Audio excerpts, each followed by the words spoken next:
யுத்தத்துக்கு போல சவுல் யோசனை பண்ணி பாருங்க. நீங்க இப்படி யோசனை பண்ணி பாருங்க. சவுல் ராஜா எத்தனை யுத்தத்தை பார்த்திருப்பார் யோசனை பண்ணி பாருங்க. எத்தனை ரத்தத்தை பார்த்திருப்பார், எத்தனை உயிரை பார்த்திருப்பார்.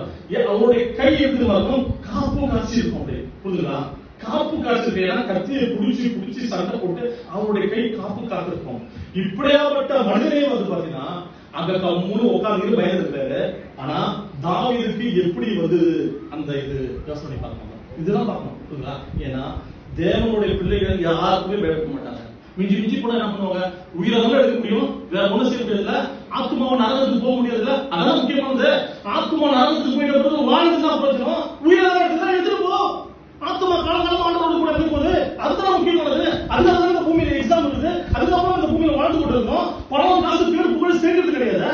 அதான் சொல்றாரு, உயிரை எடுக்கிறவங்க பத்தி நீ கவலைப்படாத, ஆத்மாவை பாதாள போடுறவங்களை குறித்து கவலைப்படு. அதுதான் முக்கியமானது. அப்ப அந்த ஆத்மா தான் முக்கியமானது. இந்த எத்தனை